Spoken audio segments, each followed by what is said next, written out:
Hello everyone, welcome back to English Spoken Stories.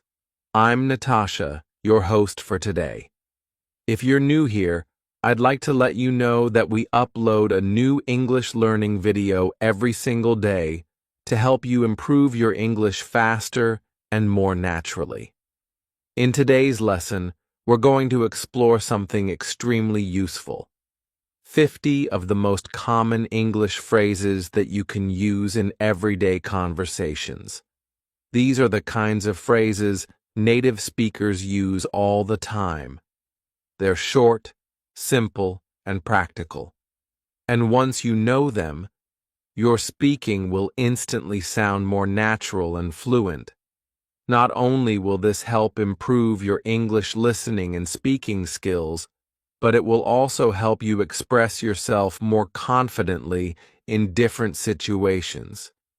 Whether you're talking to a friend, asking for help, ordering food, or just having a casual chat, these expressions will come in handy every single day.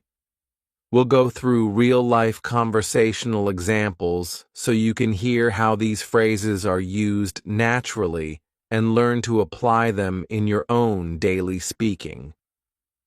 By the end of this video, you'll be able to understand and use these common phrases in real conversations with confidence and ease. Before we get started, make sure to subscribe to our channel and hit the bell icon so you never miss out on our daily English learning lessons. Now, grab your pen and notebook, and let's get started. Let's begin with the kind of phrases people use all the time when greeting each other. Instead of just saying, "Hi," try using, "Hey, how's it going?" or "What's up?" These are casual and friendly ways to start a conversation. For example, if you meet a friend at the store, you can say, "Hey, how's it going?" And they might respond, "Not bad, just picking up a few things." This sounds much more natural than only saying, "Hello." Another useful phrase is, "Long time no see," which is used when you meet someone you haven't seen in a while. You could say, "Hey, long time no see.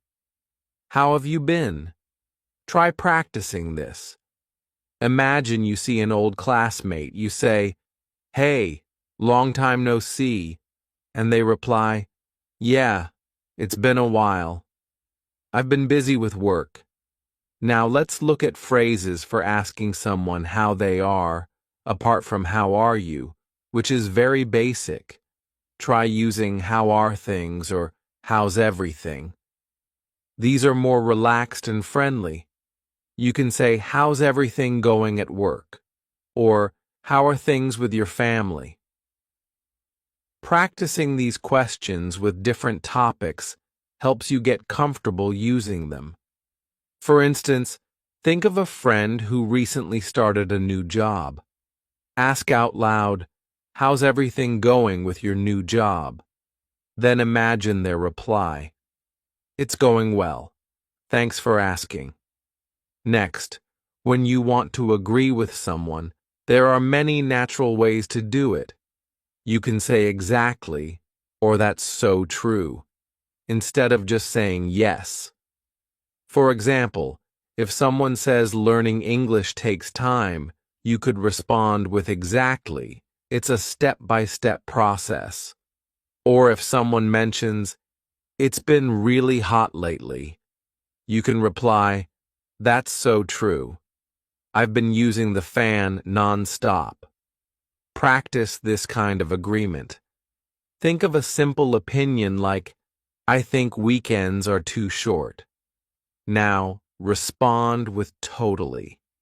They just fly by. Sometimes we want to show surprise or interest. In these cases, you can use phrases like "no way" or "you're kidding." For example, if your friend tells you, "I won the lottery," you can say, "No way. That's amazing." These phrases help you sound more engaged in conversations. Practice reacting to different situations. If someone says, "I met a celebrity at the cafe," you can say, "You're kidding. Who was it?" Using the right reaction makes your conversation lively and natural. When you want to ask for a favor or make a request, try saying, "Can you do me a favor?" Or, "Would you mind helping me out?" These sound polite and friendly. Instead of just saying, "Help me," which can sound a bit too direct, you can say, "Can you do me a favor and check this email?" Or, "Would you mind giving me a ride?" Let's practice one. Imagine you need help moving a box. Say out loud, "Would you mind helping me carry this?" Now, imagine the reply. "Sure, I'd be happy to." In situations where you're offering help, you can say, "Do you need a hand?" Or, "Let me know if you need anything." These phrases show that you are willing to support someone.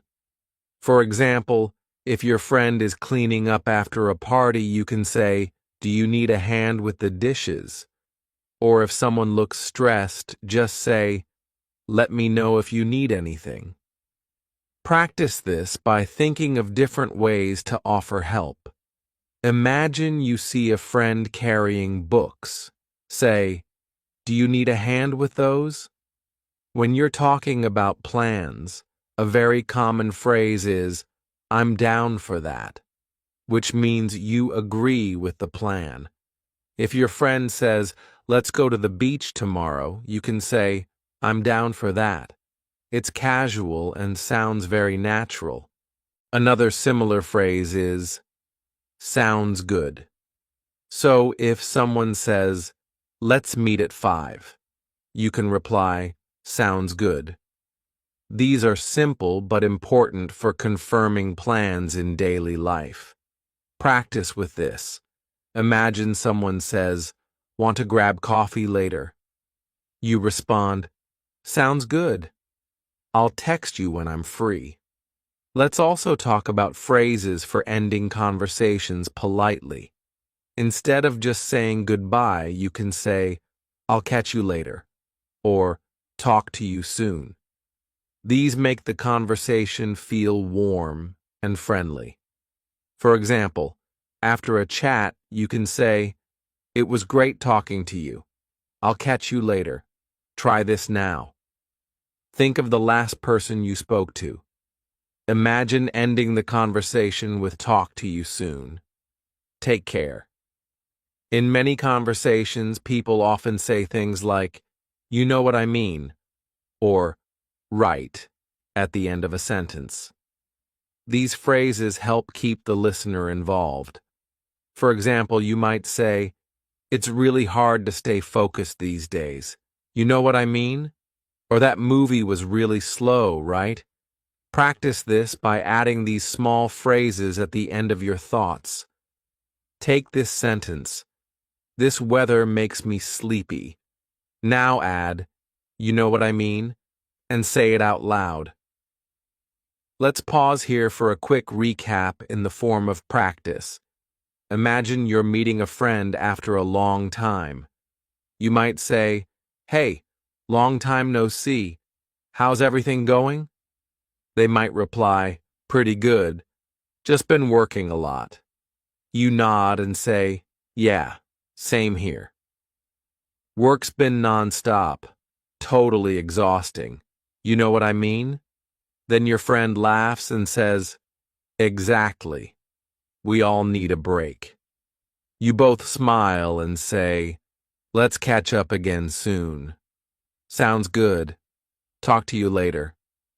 Practicing these mini conversations will help you sound natural when speaking English. Now, let's move on to some useful phrases for expressing emotions and opinions in everyday English. These expressions help you sound more fluent because native speakers often talk about how they feel using short, natural phrases. For example, if something makes you happy, you can say, "I'm so glad to hear that," or "That's awesome." If a friend says they got a new job, don't just say good. Try saying, "I'm so happy for you." That's awesome. It makes your response more engaging. Practice this with different good news. If someone says, "I passed the exam," you say, "That's great. I knew you could do it." On the other hand, when you hear bad news, you can use expressions like, "That's too bad," or "I'm sorry to hear that." For example, if someone says, "My dog is sick," a natural response is, "I'm so sorry to hear that. I hope it gets better soon." Or if a friend says, "I didn't get the job I wanted," you can say, "That's really unfortunate. Keep trying. Something better will come along." Practicing your reaction to both good and bad news helps you prepare for real conversations. Try saying, "I'm sorry to hear that," followed by a kind or hopeful message. Sometimes you need to show understanding or sympathy. Phrases like, "I get it," or "I know what you mean," help you connect with the speaker. If your friend says, "I've been feeling really stressed lately," a great response is, "Yeah, I get it. Life has been hectic for me too." These little responses are powerful because they show empathy. Practice this. Think of a sentence like, "I can't focus when it's noisy," and reply, "I know what you mean. It's hard to concentrate with all the distractions." Now, let's talk about asking for clarification or repetition in a conversation. If you don't understand something, don't stay silent. Use polite phrases like, "Could you say that again?" or "What do you mean by that?" For example, if someone speaks too fast, you can say, "Sorry, could you repeat that?" Or if they use a difficult word, say, "I'm not sure I get that. Can you explain it differently?" These phrases help you stay engaged and improve your understanding. Practice this by repeating, "Sorry, could you say that again?" And then imagine hearing the information more clearly the second time. In casual conversations, people often use filler phrases like, "Let me think," or, "Well, you know," these give you time to think and sound natural. For example, if someone asks, "What's your favorite movie?" you might say, "Let me think," probably something funny like a comedy. Or if you're unsure, you can say, "I'm not really sure, but I'll check and let you know." Practicing these fillers makes your English sound more relaxed and natural. Try saying, "Well, I guess I'd say yes," or "Let me see." That might work. When making suggestions, use phrases like "How about?" or "Why don't we?" These are friendly and common ways to offer ideas. For instance, if you and a friend are deciding what to do, you could say, "How about we go for a walk?" Or, "Why don't we try that new cafe?" These expressions are softer and more polite than direct commands. Let's practice with this example. You want to watch a movie tonight?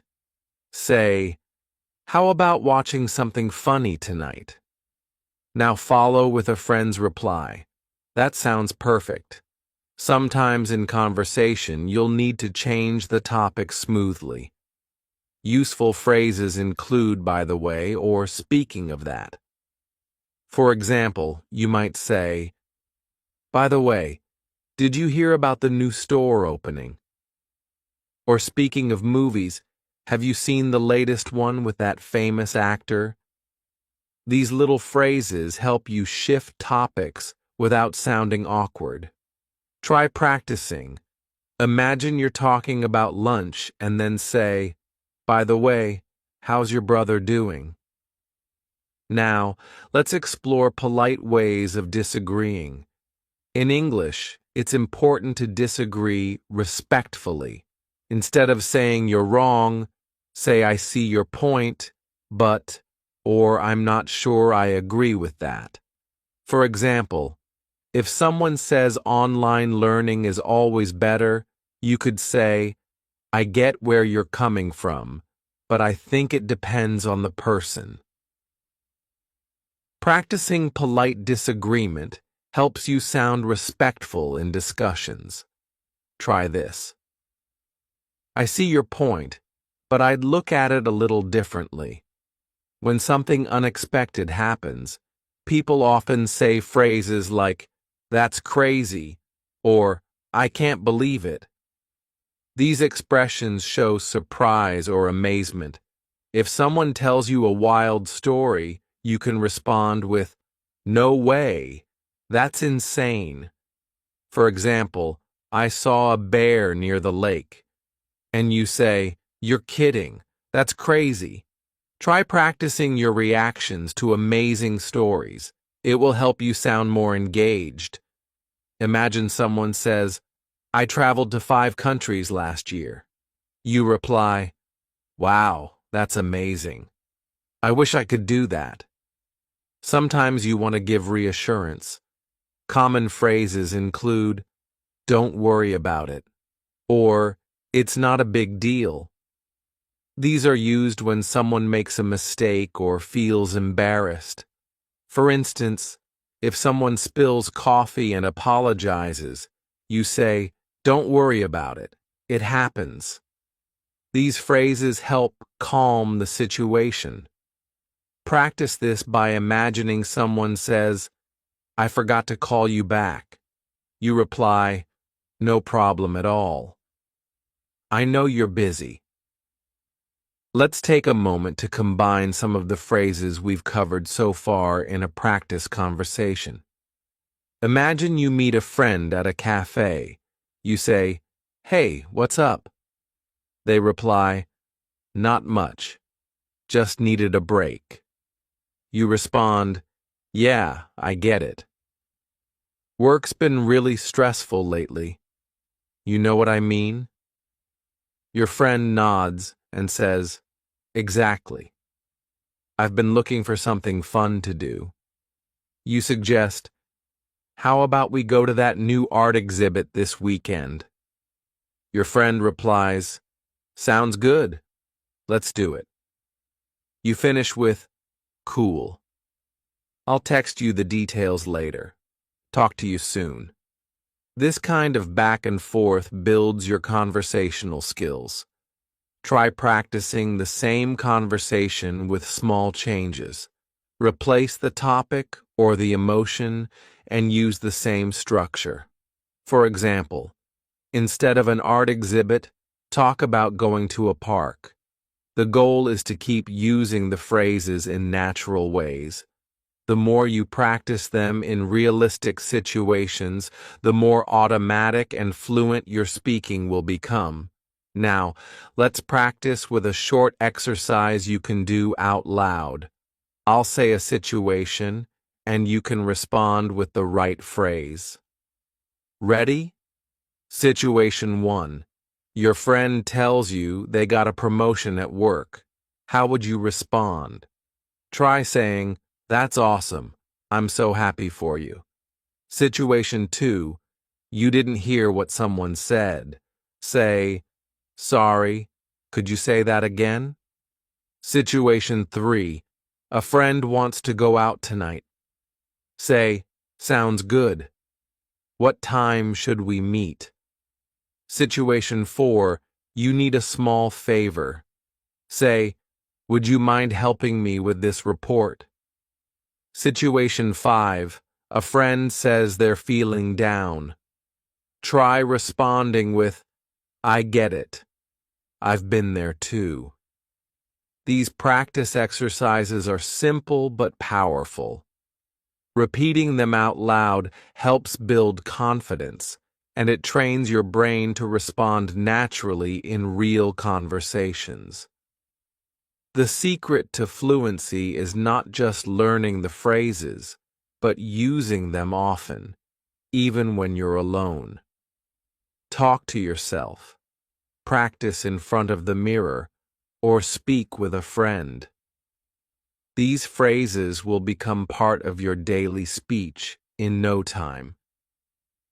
Let's continue with a few more everyday phrases that you'll often hear in conversation when you want to give someone your opinion or explain how you feel about something. Expressions like, to be honest or honestly speaking, are very useful. For example, if someone asks what you thought of a movie, you can say, to be honest, it wasn't my favorite. Or if a meal didn't taste great, you might say, honestly speaking, it was a bit bland. These phrases make your speech sound more natural and sincere. Let's practice with this example. Imagine your friend asks if you liked their cooking.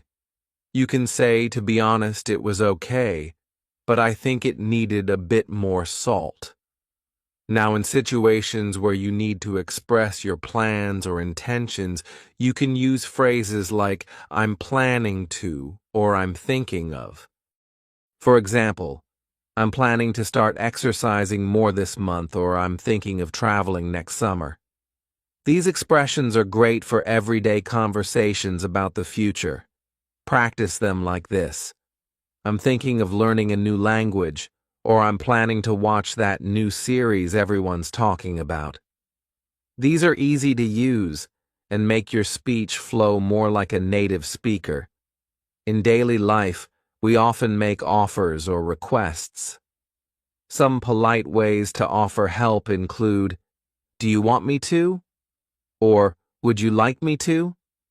For example, if someone looks tired, you can say, do you want me to carry that for you? Or, would you like me to help with the cleaning? On the other hand, when making a request, you can say, could you please, or would it be okay if, for instance, could you please send me the report by noon? Or, would it be okay if I borrowed your book? These polite phrases make your communication smoother and more respectful. Let's practice both. Imagine you're offering to help with groceries. Say, do you want me to carry the bags? Now ask for help. Could you please show me how to use this app? Sometimes conversations include giving advice or suggestions. Common expressions for this are, you should, or if I were you, I'd, for example, if a friend is tired, you might say you should take a break. Or if they're unsure about a decision, you could say, if I were you, I'd talk to someone first. These expressions are helpful and friendly. Practice like this. You should try that new restaurant. It's great. Or if I were you, I'd call her and explain everything. When you want to agree with someone, phrases like that's true, I agree, or exactly are perfect. They're short but strong in conversation. For instance, if someone says, it's important to get enough sleep, you reply, that's true. Sleep affects everything. Or, learning English takes time. And you say, exactly. It's all about practice. Try repeating these responses aloud. When someone gives an opinion, your natural response can be, yeah, I agree. Or, that's exactly how I feel too. In contrast, if you gently want to disagree or offer a different view, you can use phrases like, I'm not so sure about that. Or, that might be true.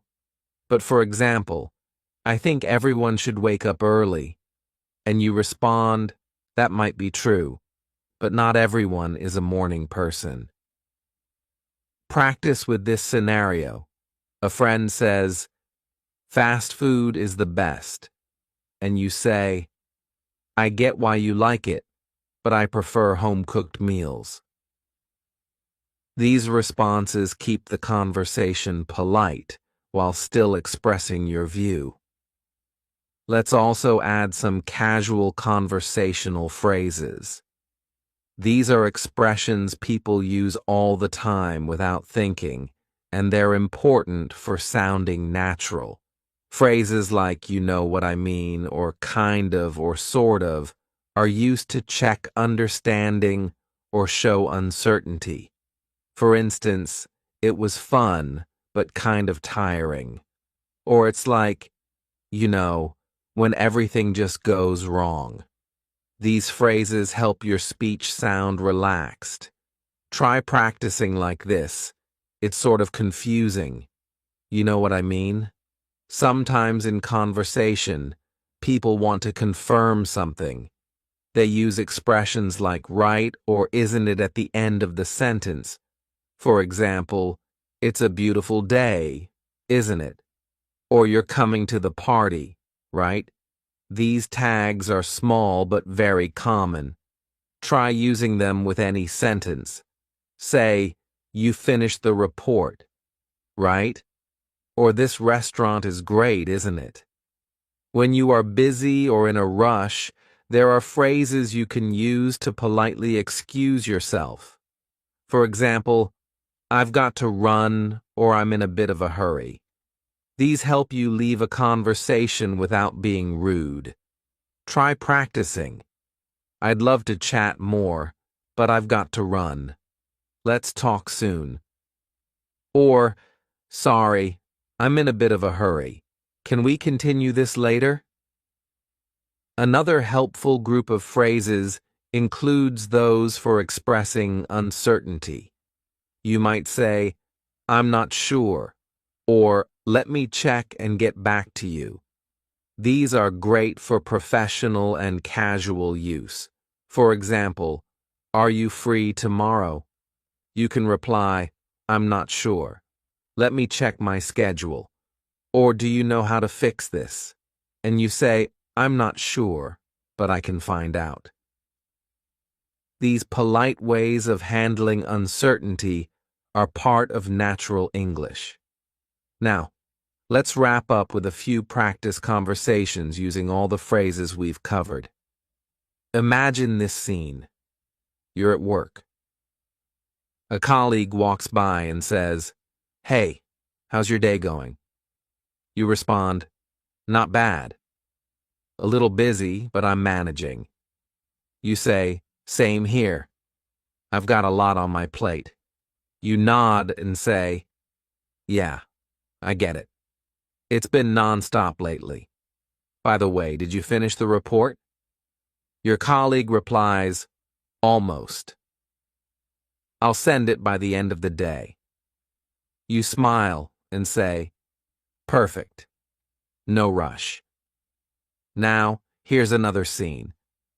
You're meeting a friend for coffee. You say, "Hi, long time no see. What's new?" Your friend replies, "I just got a new job." You respond with excitement, "That's awesome. I'm so happy for you." They say, "Thanks. It's a bit challenging, though." You answer, "I know what you mean. Starting something new can be tough." They nod and say, "Exactly." You continue, "So, how about celebrating this weekend?" They reply, "Sounds good to me." Let's go over a final set of quick, natural responses. When someone thanks you, say, "No problem," or "anytime." When someone apologizes, you can say "it's okay" or "no worries." When saying goodbye, you can say "take care," "see you around," or "talk to you later." These short phrases are used all the time and should become automatic for you. To build fluency, Take time each day to practice using 5 to 10 of these phrases in sentences. You don't need a partner. Just say them aloud to yourself. For example, I'm so glad you came. Could you please help me out? Or you should try that new place. Set a timer for 5 minutes and practice with energy and confidence. Let me give you one final practice round before we end the lesson. I'll give a situation and a pause. Then you fill in the phrase out loud. Situation 1, your friend tells you something exciting. Say something positive. Situation 2, you didn't catch what someone said. Ask them to repeat. Situation 3, you want to politely leave a conversation.